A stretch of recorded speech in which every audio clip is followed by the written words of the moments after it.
the kidnapping and rescue of U.S. pastor in South Africa, and the rise of ransom abductions across Africa.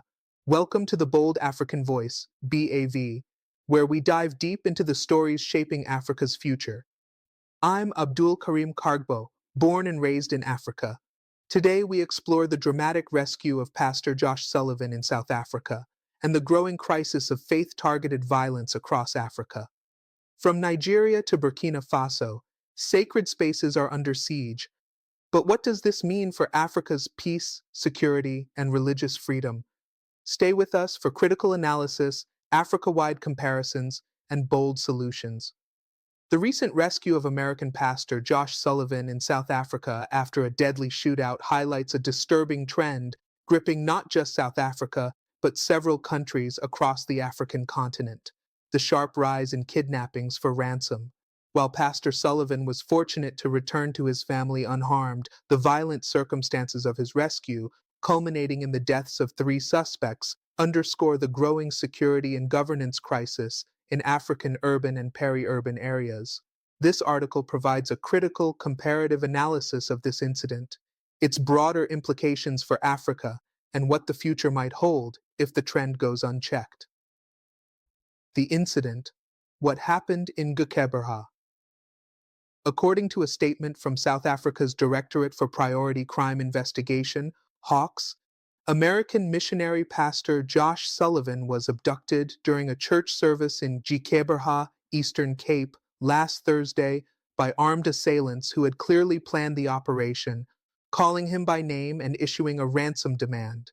His abduction triggered an intensive investigation, and 5 days later, he was located at a house in the township, where an attempted arrest turned into a violent confrontation. In the ensuing gunfire, 3 suspects were killed as they tried to flee in a vehicle while firing at law enforcement. Hawks statement, April 2025. The rapid intervention was possible due to verified intelligence, according to Hawks spokesperson Avel Fumba, and involved tactical coordination from multiple security units. Sullivan was recovered unharmed, marking a rare but successful resolution in a country where most kidnapping cases rarely make headlines or see such swift resolution. South Africa's ransom kidnapping crisis, a symptom of a larger breakdown. South Africa has seen a dramatic surge in kidnappings for ransom, a trend supported by recent crime statistics from the South African Police Service, SAPS. Between 2013 and 2023, kidnapping cases tripled, with over 4,000 cases reported annually by 2023. Analysts attribute this to a combination of high unemployment, organized crime syndicates, corruption within law enforcement, and socioeconomic inequality. SAPS Crime Stats, 2023, ISS Africa, 2024. Critically, the Eastern Cape, one of South Africa's poorest provinces, has seen a growing spillover of crime from more urbanized provinces like Gauteng and the Western Cape. This latest incident involving an international citizen brought much-needed attention to a long-standing crisis that often targets local businessmen, children, and vulnerable individuals without the resources for rescue. Africa-wide trends: a rising tide of abductions. South Africa is not alone in facing a kidnapping crisis. Across the continent, countries such as Nigeria, Democratic Republic of Congo, DRC, Mozambique, Cameroon, and Somalia have become notorious for abductions either by criminal syndicates or extremist groups. Nigeria remains the continent's epicenter of ransom kidnappings. According to SBM intelligence, more than 3,500 people were kidnapped in Nigeria in 2023, with ransoms sometimes reaching millions of dollars. Terrorist groups like Boko Haram and bandits in the northwest have turned ransom kidnapping into a business model. In Mozambique, the rise of Islamist insurgents in the Cabo Delgado region has seen an increase in high-profile foreign abductions, especially targeting expatriates in the gas-rich north. In DRC, kidnappings are part of broader instability fueled by rebel activity and lawlessness in the eastern provinces, where civilians, aid workers, and even UN personnel are targets. The Global Initiative Against Transnational Organized Crime identifies kidnapping as an emerging transnational threat that is underreported, underpoliced, and increasingly profitable. GI Talk Report, 2024. Why foreigners are becoming prime targets. Josh Sullivan's abduction reflects a growing pattern where foreign nationals, especially aid workers, missionaries, and expatriate business people, are targeted because of perceived access to foreign currency, diplomatic pressure, and higher ransom potential. These targeted attacks erode investor confidence, damage community trust, and strain diplomatic relations. Foreign missions in several African nations have revised travel advisories, with the U.S. State Department already listing several parts of South Africa as Level 2, exercise increased caution due to crime risks, travel, state.gov, 2025 update. The failure of policing and intelligence networks. The successful rescue of Pastor Sullivan was an exception in a landscape marred by poor intelligence sharing, low clearance rates, and corruption. The South African Hawks, an elite unit, only intervened after international media and diplomatic pressure mounted. Across Africa, weak policing is a recurring theme. The Interpol African Cybercrime Operation Report, 2023, indicates that less than 20% of cross-border criminal networks are effectively investigated or disrupted. Domestic policing suffers from underfunding, low morale, and political interference. Efforts like the SADC Regional Strategy on Transnational Organized Crime and the African Union's Silencing the Guns initiative have yet to show meaningful impacts in reversing these crime patterns. A forward-looking response: what needs to happen next? To address the kidnapping crisis, African states must prioritize 1. Strengthening regional intelligence sharing. A coordinated inter-African response involving ECOWAS, SADC, IGAD, and the AU Peace and Security Council could enable better early warning systems and cross-border pursuit capabilities. 2. Investing in local policing. Crime fighting needs to start at the grassroots. This means funding local police, improving response times, and increasing community policing in high-risk areas. 3. Technology-based surveillance. African cities must adopt real-time surveillance technologies, including license plate recognition, facial detection, and geospatial mapping, as seen in parts of Rwanda and Kenya. 4. Tackling root causes. High youth unemployment, inequality, and political instability feed criminal networks. A holistic approach would combine economic empowerment with legal reform and public sector accountability. 5. International partnerships. Through platforms like the U.S.-Africa Leaders Summit Security Partnership, there should be technical support, training, and intelligence integration between African security agencies and international partners. The road ahead for South Africa and the continent. Pastor Josh Sullivan's rescue is both a relief and a warning.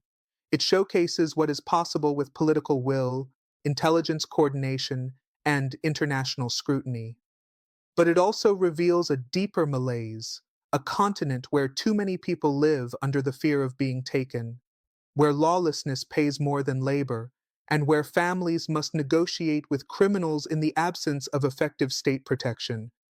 As Africa seeks to attract investment, tourism, and continental integration through frameworks like the African Continental Free Trade Area, AFCFTA, the prevalence of abductions undermines those aspirations. Safety must be viewed not just as a human right, but as a strategic economic necessity. If the continent is to rise, it must first ensure that its people and its guests are free from fear. Kidnapping economy inside the hidden ransom market, fueling violence in Africa. Kidnapping for ransom has evolved from sporadic criminality into a structured clandestine economy, operating across borders, enabled by weak institutions, and increasingly integrated into organized crime networks. In many parts of Africa, it now functions like an underground financial system, with its own negotiators, facilitators, intermediaries, and informal payment processors. Understanding this economy is essential to dismantling it. How the ransom market operates. The process begins with target selection, often based on perceived wealth. nationality, or influence. Victims range from school children and local entrepreneurs to aid workers and pastors like Josh Sullivan. Once abducted, negotiation specialists, often fluent in multiple languages and skilled in psychological coercion, initiate contact with families, embassies, or employers. Ransom demands are rarely arbitrary. In South Africa, average demands range from R50,000 to R500,000, approximately USD $2,600 to $26,000, while in Nigeria or Somalia, demands for foreigners can exceed USD $1 million. These amounts are influenced by the victim's nationality or occupation, media coverage or public outcry, previous payments made by similar entities, the kidnapper's affiliations, e.g., criminal syndicate versus terrorist group. According to the Institute for Security Studies, ISS, successful ransom payments have a cascading effect, emboldening criminals, encouraging copycat crimes, and creating a new illicit revenue stream that is difficult to trace or tax. Who profits? From street gangs to political insiders, contrary to popular belief, ransom kidnappings aren't only orchestrated by street-level gangs.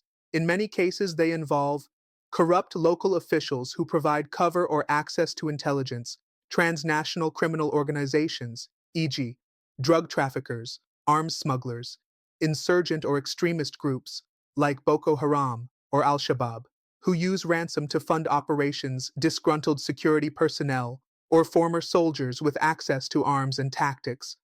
In Mozambique's Cabo Delgado province, for instance, reports from the Armed Conflict Location and Event Data Project, ACLED, suggest that local politicians and businessmen have at times collaborated with kidnappers, using abduction as a tool of political intimidation or financial leverage. Ransom payments, legal gray zones, and laundering mechanisms.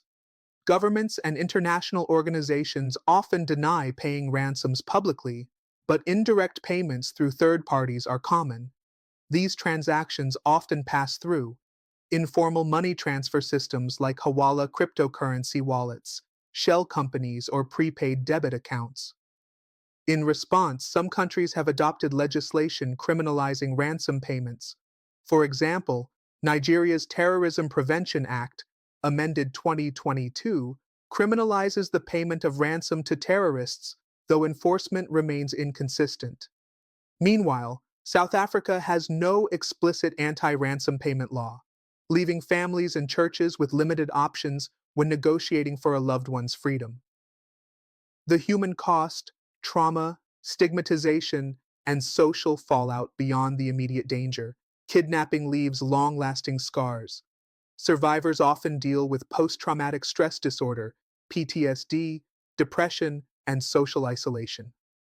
Communities, fearing a repeat incident, may avoid public gatherings, religious services, or business activities, resulting in economic and spiritual decline. In Pastor Sullivan's case, his return is a miracle, but not without consequences. The church community in Geberha is reportedly shaken, with many parishioners reluctant to return. Speaking to Times Live, Jeremy Hall, a family friend, said, "The trauma may be invisible, but it is deeply rooted. No one prays expecting violence to come through the door." In rural parts of the Sahel and Central Africa, entire villages have been depopulated due to repeated abductions, especially targeting schoolgirls and humanitarian workers. Policy gaps and the silence of the continental voice. Despite the rising trend, the African Union has been relatively muted on the issue. Unlike terrorism or piracy, kidnapping has yet to receive structured continental frameworks for data sharing, policy development, or rapid response mechanisms. The African Center for the Study and Research on Terrorism, ACSRT in Algiers, has occasionally published risk alerts involving kidnapping for ransom, but implementation remains limited at the national level. There is an urgent need for an AU-wide registry of kidnapping incidents and responses, standard operating procedures for cross-border hostage cases, dedicated funding for community security and victim rehabilitation. Continental silence perpetuates national inertia. When the African Union does not speak decisively, national governments, especially those struggling with other crises, do not feel compelled to act with urgency. Lessons from Rwanda, Kenya, and Ghana. Security innovation. Amid rising threats, not all is bleak. Some African nations have implemented innovative, tech-driven crime-fighting models that offer replicable solutions. Rwanda uses drone surveillance and artificial intelligence-assisted policing in urban areas, which has helped in early detection and deterrence of criminal activity. Kenya's Directorate of Criminal Investigations, DCI, has partnered with Safaricom to track ransom money movement via mobile money platforms like M-Pesa. Ghana's cybercrime unit has used digital forensics to dismantle online kidnapping networks that lure victims via social media. These successes underscore a simple truth. With political will and strategic investment, African nations can turn the tide against kidnapping. Churches under fire. Why places of worship are becoming targets in Africa's security crisis. The abduction of Pastor Josh Sullivan during a church service is not an isolated event. It reflects a growing and deeply troubling pattern across parts of Africa where places of worship have become prime targets for abductions, violent attacks, and extortion. From churches in South Africa and Nigeria to mosques in Mali and Burkina Faso, the sanctity of religious spaces is increasingly violated by those seeking financial gain or to propagate ideological terror. Sacred spaces, soft targets. Churches and mosques are typically seen as safe havens, gathering places for community, peace, and healing. Yet, these very characteristics now make them soft targets, minimal security presence, especially in rural or under-resourced areas, predictable gathering schedules, e.g., Sunday services, Friday prayers, presence of community leaders and often foreign missionaries or donors, perception of access to financial resources, either through foreign networks or congregational tithes. In Pastor Sullivan's case, his identity was known to his kidnappers, who called him by name, indicating premeditated surveillance and possibly the involvement of insiders. Similar patterns have been reported in Nigeria's Middle Belt, where over a dozen priests and pastors have been kidnapped since 2022. Some killed despite ransom payments. Premium Times Nigeria, 2023. Nigeria, the epicenter of religious abductions. Nowhere is this crisis more visible than in Nigeria, where Christian and Muslim clerics alike have become frequent victims. According to Open Doors International, over 140 attacks on churches and dozens of pastor abductions were reported between January 2022 and December 2023. These attacks are carried out by terror groups like Boko Haram and ISWAP, Islamic State in West Africa Province, Fulani armed groups in the north-central zones, criminal bandits operating in the northwest and targeting churches for ransom. In one high-profile case in Kaduna State, the Reverend Polycarp Zongo was abducted and held for weeks. His captors released videos of his emotional pleas, triggering international concern. Despite ransom efforts, he was never released, presumed killed.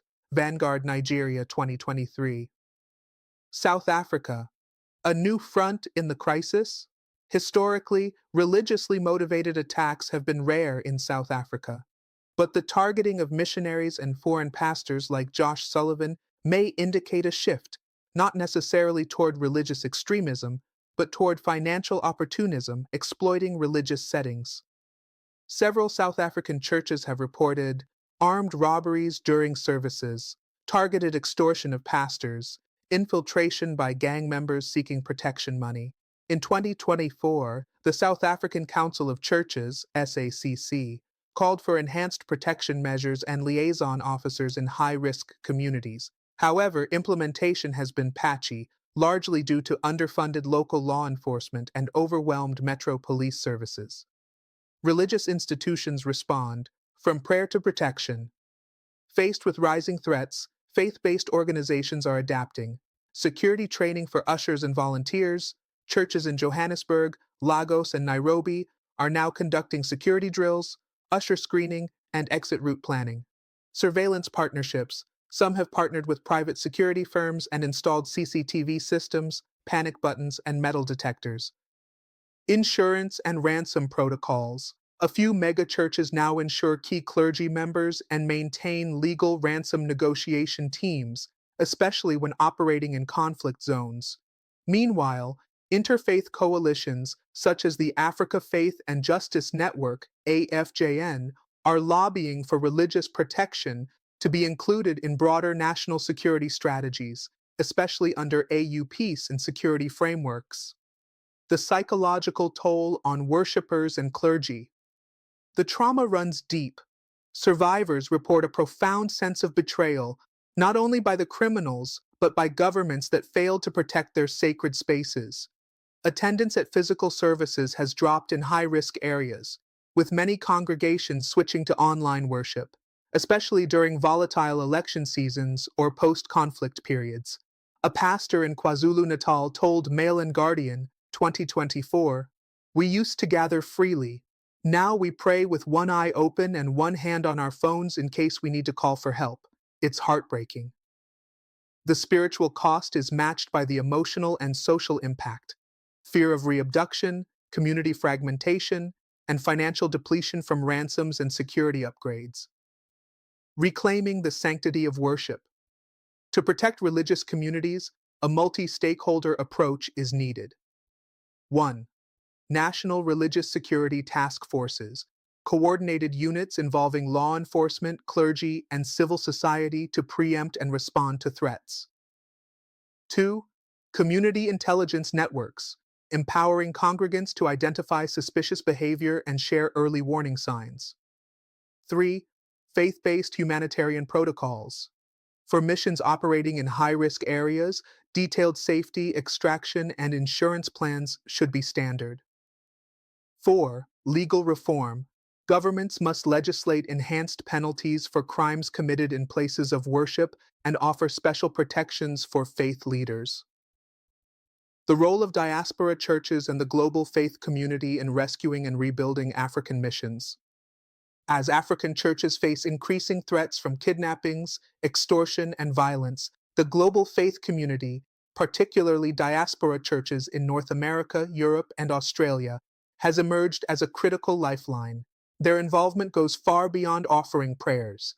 Many are now actively participating in ransom negotiations, advocacy, security financing, and long-term rebuilding efforts. The case of Pastor Josh Sullivan in South Africa is a revealing example of how transnational faith networks can mobilize resources and international attention in moments of crisis. Diaspora churches, from prayer networks to tactical interventions.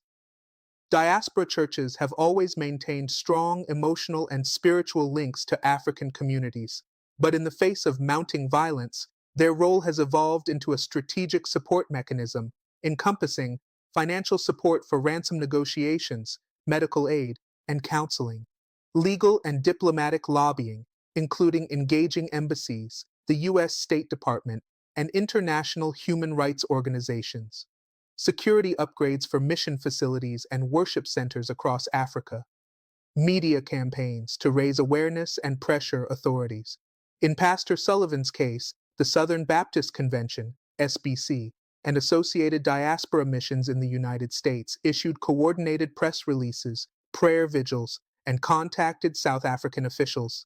This likely accelerated the Hawks intervention, drawing parallels to earlier cases where diplomatic involvement only followed sustained advocacy by diaspora-based faith leaders and human rights groups. SBC Newsroom, 2025. Faith-based NGOs and rescue protocols organizations like Voice of the Martyrs, International Christian Concern, Aid to the Church in Need, and Open Doors USA have developed detailed protocols for dealing with abductions, rapid response teams to liaise with families, media, and governments. Crisis negotiators, who operate covertly to engage kidnappers through trusted intermediaries. Trauma healing programs using faith-based counseling models. Martyrdom prevention funds, quietly used to secure the release of endangered preachers, especially in regions like northern Nigeria, Eritrea, and Sudan. Despite their influence, these organizations often operate in legal and ethical gray zones, especially in countries that criminalize ransom payments or where governments discourage external intervention.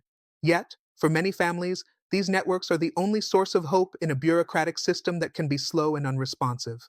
Faith diplomacy, pressuring governments to act. The global church has increasingly embraced what analysts term faith diplomacy, the use of moral, spiritual, and political pressure to influence national and international responses to crises affecting religious communities. Key methods include petitions and signature campaigns targeting foreign ministries and global organizations, testimonies before legislative bodies, such as the U.S. Congress or the European Parliament, ecumenical alliances with Muslim, Jewish, and interfaith leaders to present a united voice on religious freedom and security. In response to increasing violence in African churches, Christian advocacy coalitions have succeeded in pushing the U.S. to expand its International Religious Freedom (IRF) funding streams, enabling embassies to support local protection efforts or victims of religious persecution. Challenges in coordinated response. However, despite noble intentions, diaspora interventions face several structural limitations. Fragmentation within denominations, which leads to disjointed strategies and inconsistent messaging. Suspicion by African governments, who may perceive foreign church involvement as interference or neocolonialism. Over-reliance on ad hoc responses, lacking the institutional muscle and legal grounding of traditional diplomatic efforts. Furthermore, the danger of setting a dangerous precedent, that well-connected or foreign-aligned pastors are more likely to be rescued, could inadvertently devalue the lives of local clergy and laity, who remain vulnerable and often forgotten. A forward-looking strategy for diaspora engagement. To ensure sustainable, equitable impact, diaspora churches and international faith organizations must consider 1. Establishing faith-based rapid response funds, jointly managed by African and diaspora leaders to support security infrastructure, hostage negotiations, and survivor rehabilitation. 2.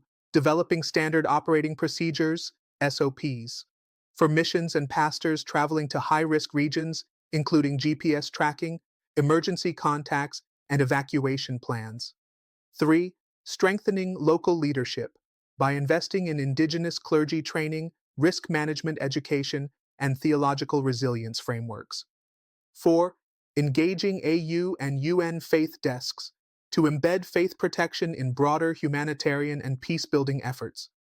The bigger picture, missionaries, development, and the future of faith. Work in Africa. The risk to foreign missionaries like Pastor Sullivan raises broader questions about the future of faith-based development in Africa. Churches have long played a pivotal role in healthcare, education, disaster response, and social cohesion, especially where governments fail.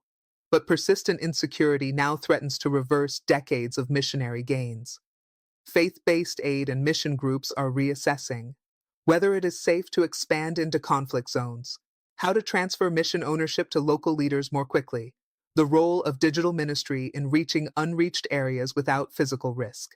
The growing number of virtual mission conferences, online theological schools, and diaspora-funded indigenous ministries indicates a slow but deliberate shift toward decentralized, locally led spiritual ecosystems. Faith, fear, and the future, rebuilding trust in African communities under siege. As violence, kidnappings, and insecurity spread across parts of Africa, faith institutions face a defining moment: either retreat into fear or rise to lead in healing, rebuilding, and reimagining what resilient, secure communities can look like.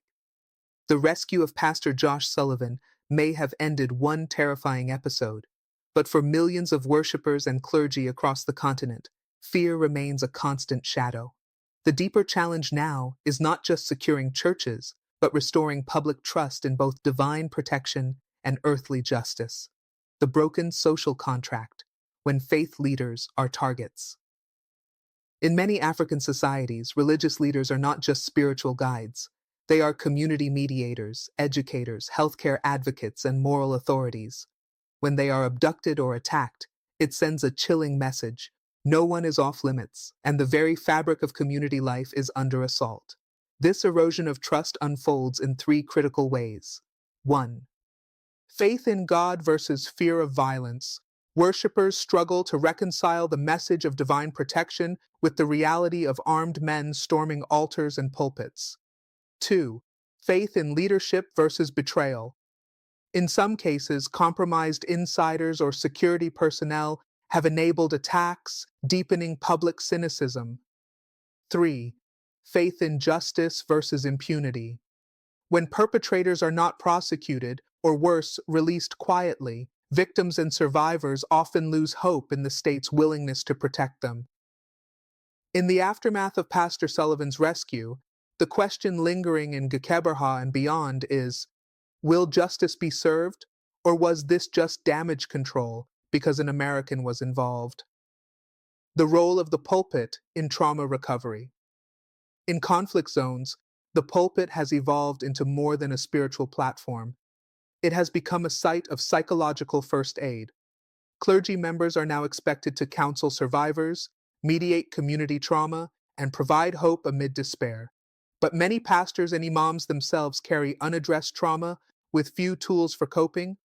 To meet this challenge, churches and mosques are hosting community healing sessions, using music, prayer, storytelling, and culturally appropriate trauma recovery methods, partnering with mental health NGOs to train clergy in basic psychosocial support, launching safe sanctuary zones where displaced or traumatized individuals can rest, reflect, and recover.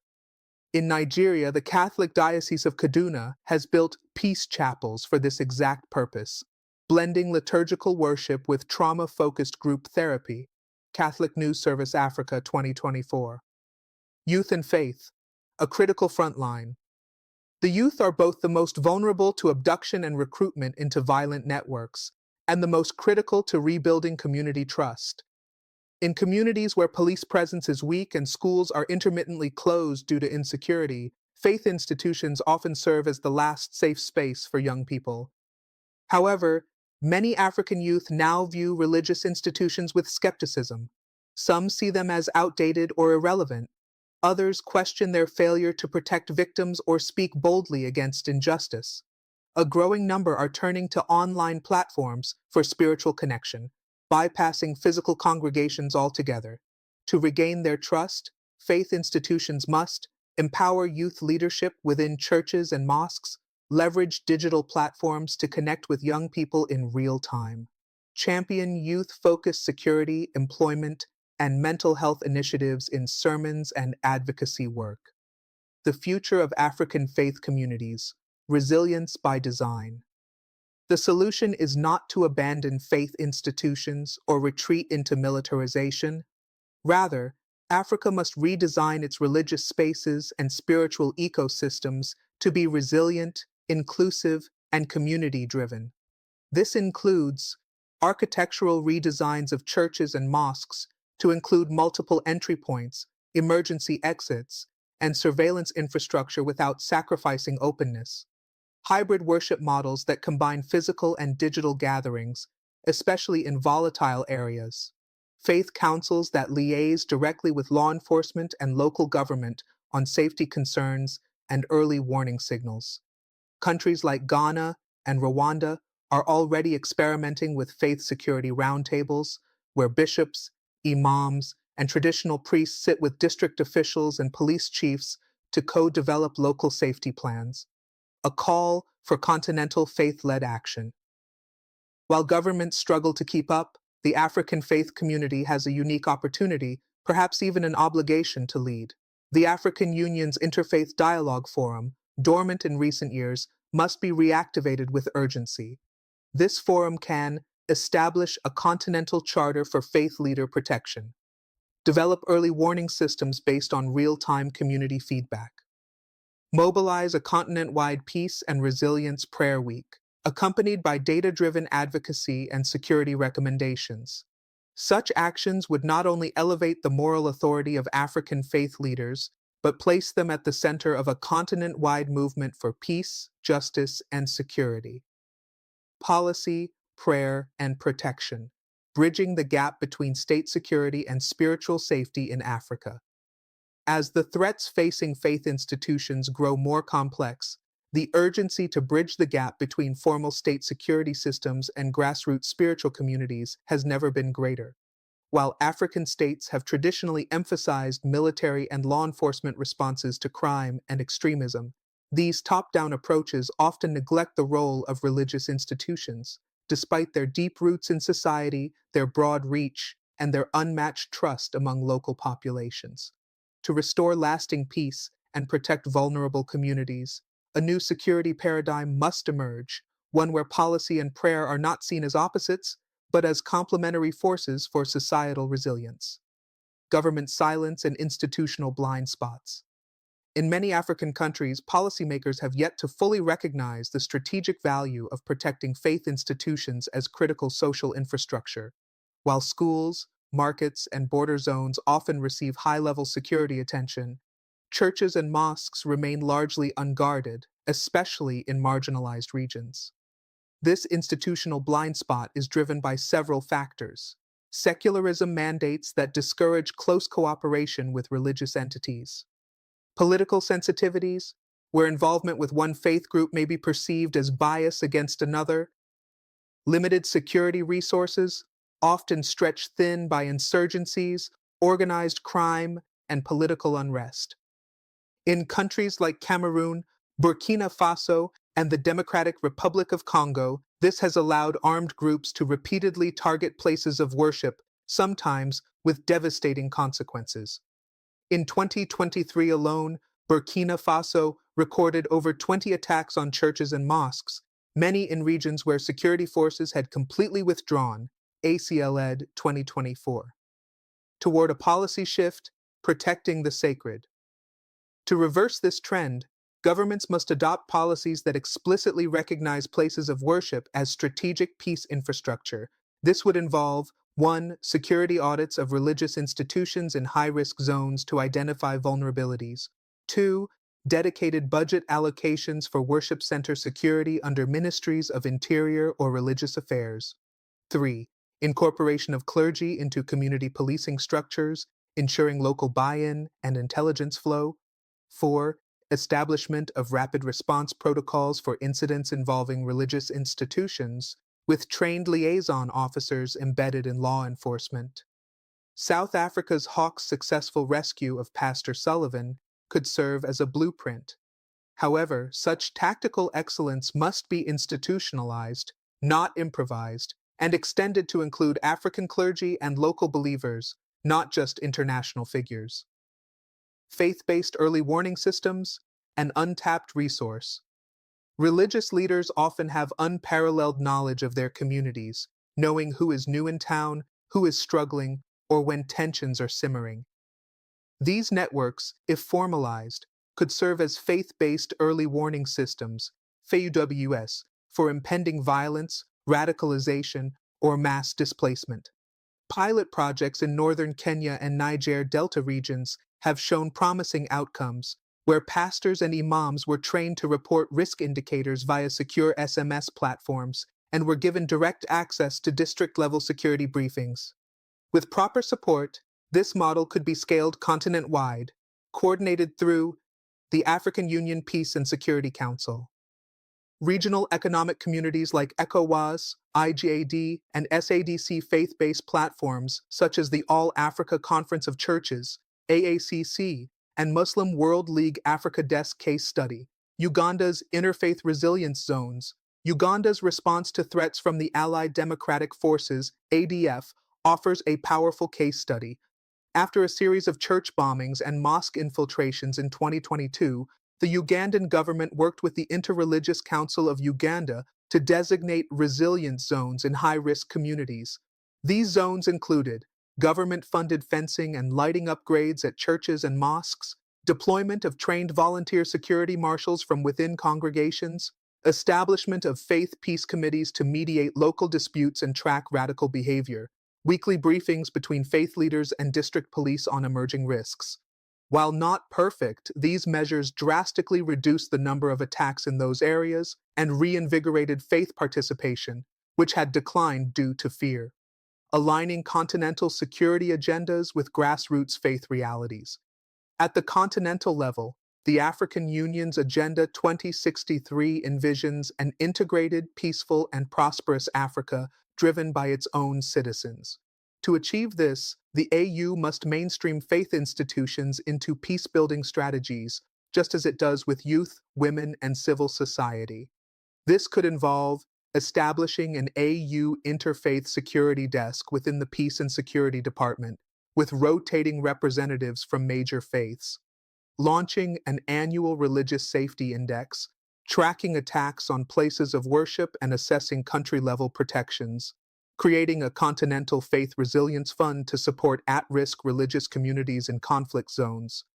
By aligning policy with the lived realities of spiritual communities, Africa can finally begin to reclaim its sacred spaces from fear and restore them as beacons of peace. From Geberha to Abuja, the global implications of faith-targeted violence in Africa. The abduction of Pastor Josh Sullivan in Geberha, South Africa, and similar incidents across the continent are not just local tragedies, they are global signals of a deeper crisis. As religious institutions face mounting threats, the ripple effects are increasingly felt far beyond Africa's borders, impacting international diplomacy, humanitarian aid, diaspora engagement, and global religious freedom advocacy.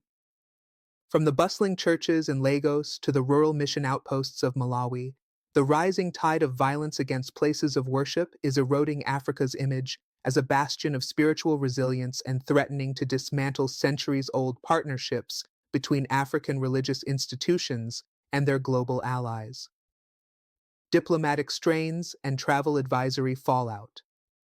Following the Geberha kidnapping, the U.S. Department of State updated its travel advisory, urging increased caution for American citizens traveling to South Africa, especially those involved in religious, humanitarian, or mission-related work.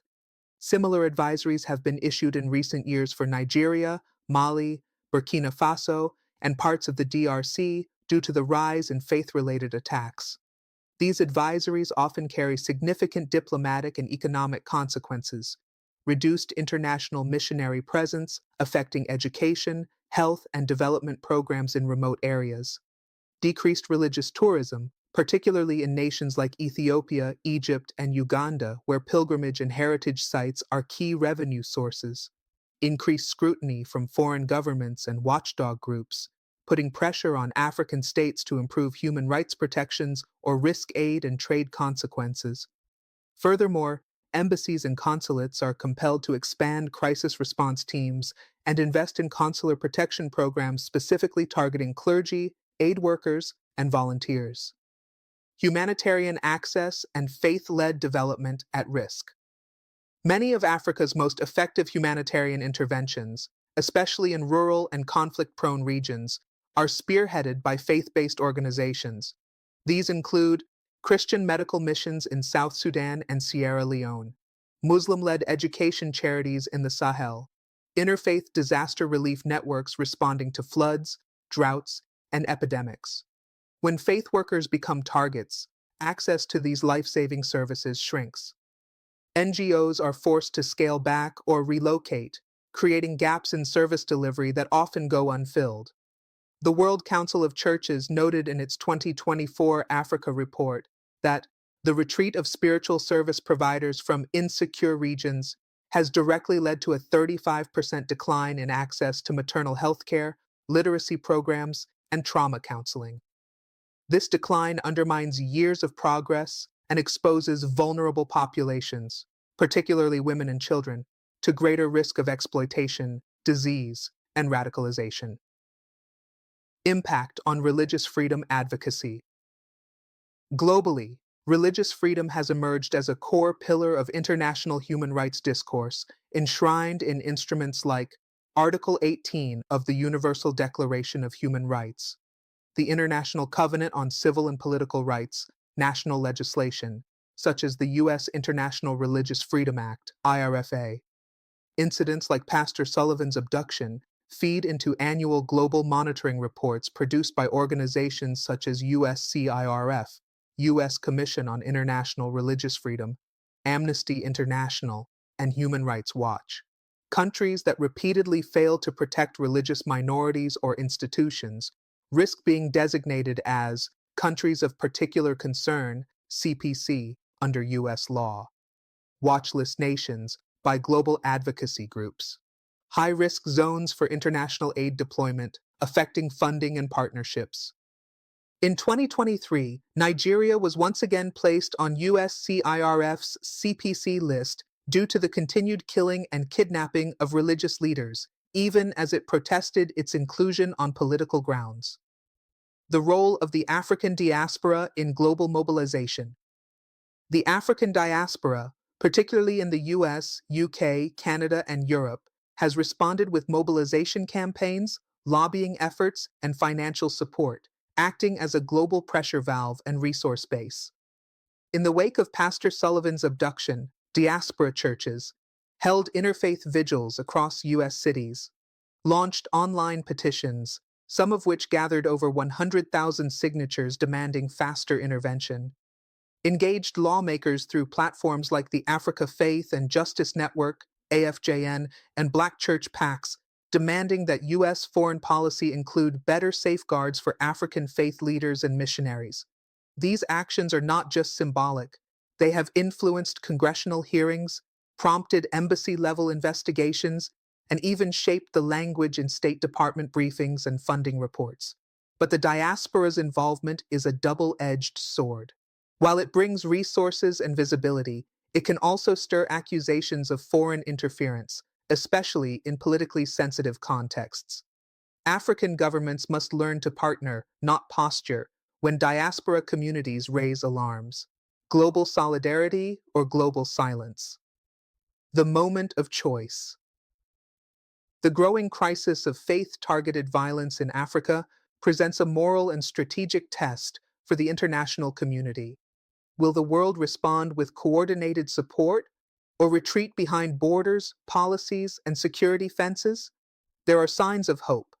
The United Nations Alliance of Civilizations, UNAOC, is expanding its faith-based conflict prevention initiative in Africa, with plans to include religious institution protection protocols. The European Union's Human Rights External Policy Framework, 2025, now includes specific clauses on safeguarding religious spaces in conflict zones. Private philanthropic foundations like the Templeton Foundation and the Africa Philanthropy Forum are beginning to fund interfaith security innovations, such as real-time threat detection systems and mobile response networks. But these efforts are fragmented.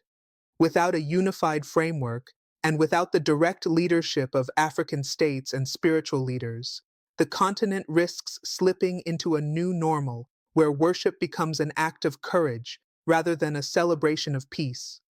Recommendations and roadmap, securing Africa's sacred spaces and faith futures. The growing tide of violence targeting religious institutions in Africa, symbolized by the abduction of Pastor Josh Sullivan and countless others, demands more than reactive measures. It calls for a comprehensive, multi-layered roadmap that integrates policy, community action, international collaboration, and spiritual leadership to safeguard Africa's sacred spaces and ensure the resilience of faith communities. This roadmap must recognize that faith institutions are not peripheral to African life. They are at the heart of its social, cultural, and moral fabric. Their protection is not just a religious matter, it is a public good and a cornerstone of Africa's aspirations for peace, prosperity, and global integration. Short-term recommendations, immediate security enhancements. 1. Targeted security funding for high-risk areas. Governments, in collaboration with regional economic communities, RECs, like ECOWAS, SADC, and EAC, should establish rapid security grants to fund immediate protection measures for churches, mosques, temples, and synagogues in high-threat zones. These funds should be used for surveillance systems, CCTV, alarm networks, volunteer marshal training, perimeter reinforcements, lighting, fencing. 2. Deployment of faith liaison officers. National police forces should designate faith liaison officers within their ranks to serve as direct points of contact for religious institutions, ensuring swift information flow and tailored protection strategies. 3. Crisis hotlines and rapid response teams establish 24/7 faith security hotlines in partnership with religious councils to report threats or incidents. These should be supported by rapid response teams capable of intervening within hours, not days. 4. International support mechanisms. The African Union, working alongside the United Nations Office on Genocide Prevention and the Responsibility to Protect, should launch a faith safety monitoring initiative, integrating data from international watchdogs, NGOs, and diaspora networks, medium-term recommendations, strengthening community and regional resilience. 1. Faith-based early warning and response networks, FEWRN. Formalize community-level reporting mechanisms that link congregational leaders with local security forces, national crisis centers, and regional bodies. These networks should use digital platforms, SMS, WhatsApp, for real-time alerts. Engage youth and women's groups to monitor and report suspicious activities. 2. Training clergy in security and trauma management. Equip faith leaders with basic security, negotiation, and trauma counseling skills through partnerships with African Center for the Study and Research on Terrorism, ACSRT, interfaith security consultancies, academic institutions offering conflict and trauma studies. 3. Regional policy alignment encourage harmonization of national laws and policies concerning faith institution protection across Africa. This includes standardizing penalties for attacks on places of worship, facilitating cross-border intelligence sharing on faith-targeted threats. 4. Faith diplomatic missions. Establish continental faith diplomatic teams, composed of senior clergy from across Africa, to engage regional blocs, embassies, and international institutions on security and development matters. These teams would advocate for inclusive faith-based development and conflict prevention strategies. Long-term recommendations, institutionalizing protection and empowerment. 1. African Faith Security Charter, AFSC, develop a binding continental framework, the African Faith Security Charter under the African Union, mandating member states to recognize religious institutions as critical social infrastructure, commit to annual faith safety audits, report regularly on faith-based violence statistics and interventions. 2. Continental Faith Resilience Fund. Launch a sustainable fund supported by African states, international donors, and diaspora communities, earmarked for infrastructure upgrades for religious spaces, victim support and rehabilitation, capacity building for faith-based peace-building initiatives. 3. Digital transformation of faith communities. Support the hybridization of faith practices, blending digital and physical spaces to reduce exposure to risk while maintaining spiritual cohesion. This includes virtual worship platforms, online theological education, digital giving and support systems. 4. Cultural and educational reprogramming. Invest in curriculum reform and public awareness campaigns promoting religious tolerance, nonviolence, and coexistence. Targeted interventions should focus on youth engagement in schools and universities, media partnerships to combat misinformation and hate speech. Measuring success, indicators for faith safety and community resilience. To track the effectiveness of these interventions, the following key performance indicators, KPIs, should be monitored. Reduction in the number of attacks and abductions targeting religious institutions. Increased community participation in security initiatives. Uptake and effectiveness of early warning systems. Policy adoption rates across African Union member states. Levels of diaspora engagement in faith protection initiatives. Improvement in religious freedom rankings across global indices. The moral imperative and the strategic opportunity. Protecting Africa's faith institutions is more than a security necessity. It is a moral imperative and a strategic opportunity. Religious communities have historically played pivotal roles in peace-building, social services, and cultural preservation. Safeguarding these spaces ensures that Africa's development agenda remains inclusive, sustainable, and anchored in its deepest values. Failure to act risks not just the physical safety of worshippers, but the spiritual and social cohesion of entire nations. Success, on the other hand, would position Africa as a global leader in integrating faith and security, offering a model for the rest of the world grappling with similar challenges. Voices of the Faithful, testimonies from the front lines of Africa's sacred spaces. At the heart of this crisis are the everyday believers, clergy, and community leaders who continue to uphold their faith amid unimaginable threats. Their testimonies not only reflect the emotional toll of targeted violence, but also reveal the unyielding spirit that drives resilience in African faith communities. By amplifying these voices, we gain insight into the real human cost of attacks on sacred spaces and the profound faith-fueled courage that sustains communities in times of darkness. Pastor Bekizizwe Dlamini, KwaZulu-Natal, South Africa. We gather every Sunday under the eyes of God, but now also under the watchful eyes of fear. We have stopped our night vigils, reduced our youth fellowships because we cannot guarantee safety after dark. Yet, we continue. Our gospel has become one of survival and hope. Following a string of church robberies in 2024, Pastor Dlamini's congregation now implements security drills before major services. The church has installed CCTV cameras and floodlights, but fear remains, especially among women and children. Despite the challenges, Pastor Dlamini insists that the community's resilience grows stronger. They can steal our offerings, but not our faith. Imam Musa Bello, Kaduna, Nigeria. Imam Bello's mosque was attacked in 2023 by armed bandits, leading to the abduction of 3 worshippers. After months of negotiations and the eventual release of 2 captives, Imam Bello has taken on the role of peace mediator, engaging with neighboring communities and local officials. Our mosque now prays for the safety of all people, Christians, Muslims, everyone. Violence has no religion. Faith leaders must lead with courage, not fear. Imam Bello's efforts helped establish a joint Christian-Muslim security patrol, funded by both congregations. This collaboration stands as a rare beacon of unity in a region often fractured by sectarian violence. Sister Grace Abebe, Maiduguri, Nigeria. Sister Grace, a Catholic nun, survived a Boko Haram raid on her convent in 2019. Although physically unharmed, she lives with severe PTSD and has become an advocate for trauma counseling within religious communities. When I hear the church bell, sometimes my heart races. We need more than prayers. We need healing spaces, therapy, understanding that faith and mental health go together.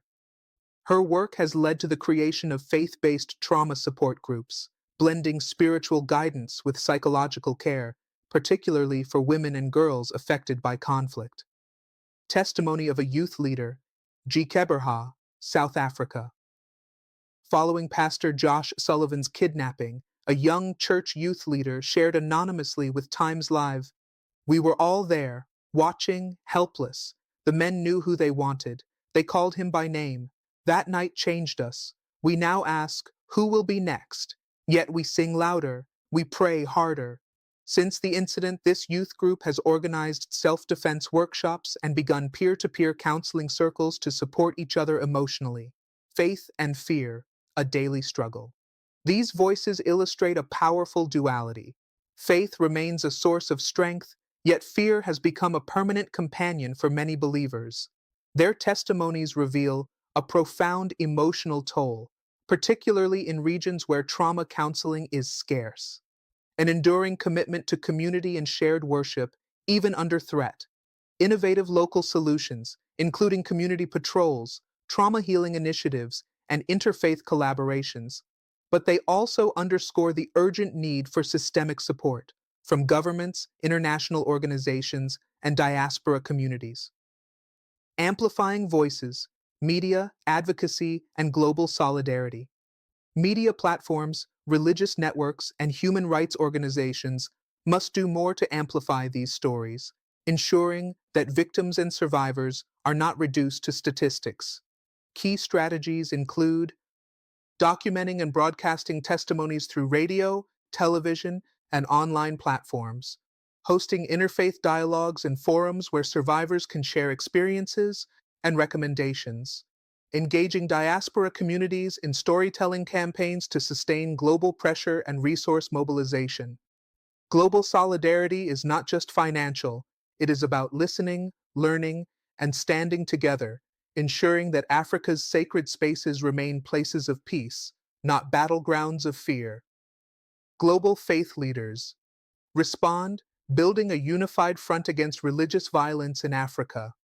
The alarming rise in attacks on Africa's sacred spaces has sparked an unprecedented wave of global responses from faith leaders across denominations, continents, and traditions. Recognizing that religious violence in Africa is not an isolated regional issue, but a global threat to spiritual freedom and human dignity, these leaders are rallying to forge a united front. This mobilization underscores a critical truth. What happens in Geberha, Kaduna, or Maiduguri reverberates in New York, London, Rome, and Mecca. The sanctity of worship is a universal value, and its violation anywhere is a call to action everywhere. Statements of solidarity, from the Vatican to the Grand Mosque. Late Pope Francis, in a 2025 Easter address, explicitly referenced the plight of African faith communities, urging global Christians to stand with those whose worship is shadowed by fear, yet who hold steadfast in hope. The Vatican has since committed to expanding peace missions and trauma counseling services through the Pontifical Council for Interreligious Dialogue.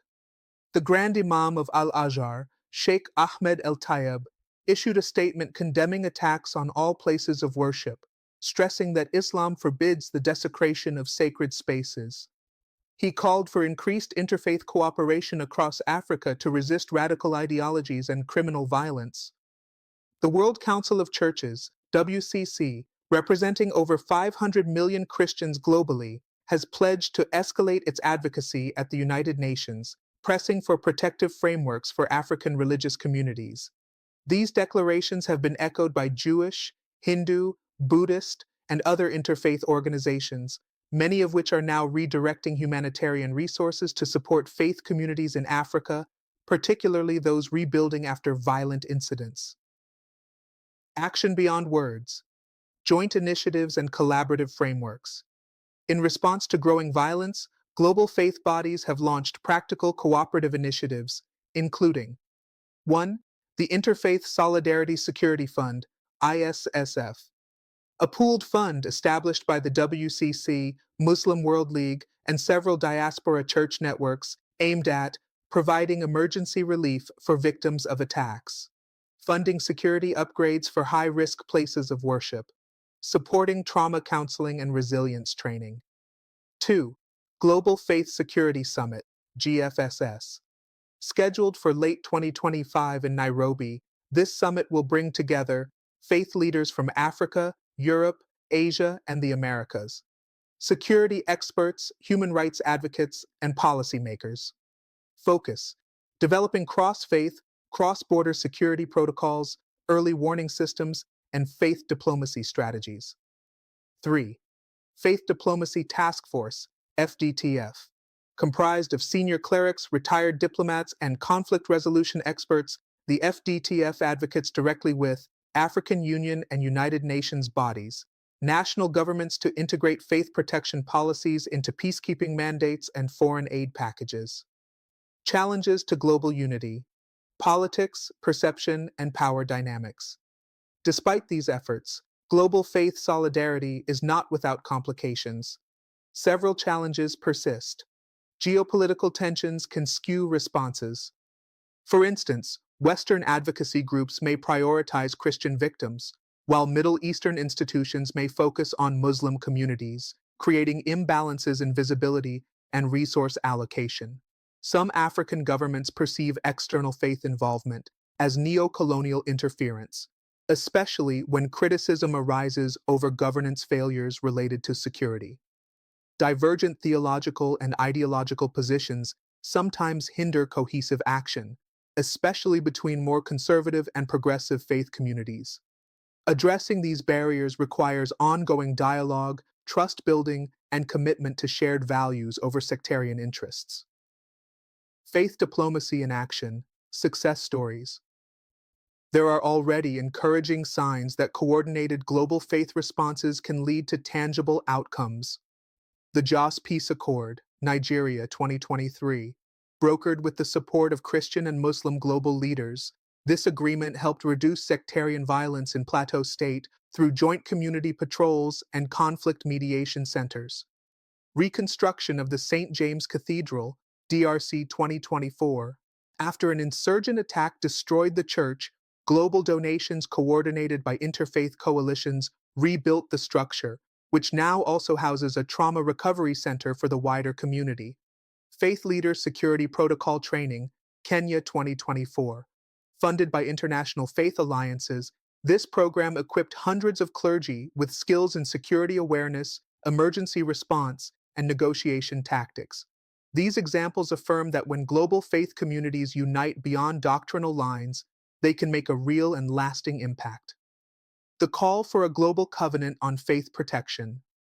The growing momentum has led to proposals for a global covenant on faith protection, a binding international agreement recognizing attacks on places of worship as crimes against humanity, akin to attacks on schools and hospitals under international law. Key elements under discussion include legal obligations for states to protect places of worship, global reporting mechanisms on faith-related violence, sanctions and accountability measures for non-compliance. While still in its early stages, this covenant could institutionalize global faith solidarity and set a new standard for protecting spiritual spaces worldwide. Towards a sacred future, securing Africa's faith spaces for generations to come. As the shadows of violence and fear continue to encroach upon Africa's sacred spaces, the call to action has never been clearer nor more urgent. From the kidnapping of Pastor Josh Sullivan in South Africa to the abductions of clerics and worshippers in Nigeria, Burkina Faso, and the DRC, these incidents stand as stark reminders that faith is under siege. Yet they also highlight the extraordinary resilience of African faith communities and the power of global solidarity when religious leaders, governments, civil society, and diaspora networks unite. The path forward demands not only increased security measures, but also a visionary reimagining of Africa's sacred spaces as safe, inclusive, and resilient pillars of society that can withstand the pressures of criminality, extremism, and political instability. The sacred as strategic, why protecting worship spaces matters. Worship spaces in Africa are more than religious venues. They are community hubs offering education, healthcare, and humanitarian services, conflict mediation centers where intertribal and interethnic tensions are resolved, cultural repositories preserving languages, music, art, and history, economic drivers through employment, microfinance initiatives, and religious tourism. To allow these institutions to collapse under the weight of insecurity is to risk the disintegration of social fabrics, leaving entire communities vulnerable to poverty, radicalization, and despair. Protecting these spaces is therefore strategic for national development, social stability, and Africa's broader continental aspirations, including those under the African Union's Agenda 2063. What a sacred future looks like. Vision for the next generation. A sacred future for Africa is one where worshippers can gather without fear, from the townships of Geberha to the hills of Jos. Clergy are not only spiritual leaders, but also equipped peace builders and first responders. Youth see faith institutions as safe havens and launchpads for their futures, not targets for violence. Technology and tradition merge, creating hybrid worship spaces that are secure, accessible, and resilient. It is a future where faith is protected not just by prayer, but by policy, partnerships, and people-powered movements. The role of every stakeholder in building. This future governments must see faith protection as integral to national security and human rights. Faith leaders must amplify their advocacy, demanding action while leading the charge in healing trauma and restoring trust. civil society organizations should bridge gaps between the spiritual and the secular, ensuring that faith-based concerns are represented in peace-building and development agendas. Diaspora communities must continue to mobilize resources, raise awareness, and exert diplomatic pressure on host and home governments. Global institutions, from the UN to regional bodies, must integrate faith protection into broader human rights frameworks and conflict resolution strategies. Unfinished work. The journey continues. The story of Pastor Sullivan's rescue is not the end, but a spark, a catalyst for broader conversations and actions across Africa and beyond. For every Sullivan rescued, there are countless unnamed victims, pastors, imams, rabbis, monks, congregants, whose stories remain unheard, whose pain remains unaddressed. The journey to a sacred future is ongoing. It requires constant vigilance, unwavering solidarity, and a shared commitment to ensure that faith is never a target, but always a source of hope and strength. Final reflections, advice to African leaders. To Africa's political leaders, policymakers, and security officials, the rising violence against sacred spaces is not just a religious issue. It is a governance issue, a development issue, and a national security issue.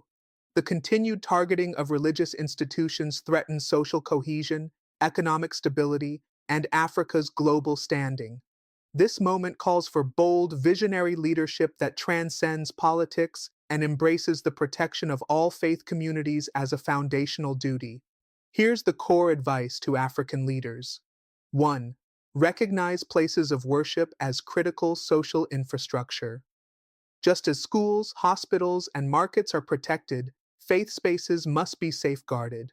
They play a strategic role in national peace and development. 2. Establish robust faith security frameworks, integrate faith leaders into national security conversations, and invest in community-level security networks, including faith liaison officers and early warning systems. 3. Collaborate regionally and globally. Work with regional blocs, ECOWAS, SADC, EAC, and international partners to share intelligence, develop joint protocols, and leverage funding and expertise. 4. Empower faith-based trauma and resilience programs. Support initiatives that heal communities emotionally and spiritually, ensuring that recovery is not just physical, but holistic. 5. Champion a continental pact. Lead the charge on a continental faith security charter under the African Union, ensuring Africa becomes a global leader in the protection of religious freedom and sacred spaces. Summary of key messages. Faith under siege in Africa is not just a spiritual crisis, it's a humanitarian, governance, and security crisis. The abduction of Pastor Josh Sullivan is symbolic of a continent-wide trend affecting thousands of faith leaders and worshipers. Kidnappings and attacks are rising across South Africa, Nigeria, Burkina Faso, Mozambique, and the DRC, with criminal gangs, insurgents, and extremists exploiting weak governance. Global faith leaders are stepping up with solidarity, advocacy, and practical support, but more coordinated action is needed. Protecting Africa's sacred spaces requires local, national, regional, and global collaboration, blending policy, prayer, and community resilience. The road to a sacred, secure future involves empowering faith communities, harnessing technology, training leaders, and embedding protections in governance structures. African leaders hold the key. By recognizing faith institutions as pillars of peace, they can ensure Africa's social fabric remains strong for generations to come. Thank you for tuning in to The Bold African Voice, BAV, where we amplify Africa's stories, challenges, and hopes. If you found this analysis valuable, don't forget to like, comment, and share to spread awareness. Subscribe and click the notification bell so you never miss an episode that keeps Africa's bold voice alive. Together, we can ensure that faith stands strong and sacred spaces remain safe. Until next time, stay bold, stay informed.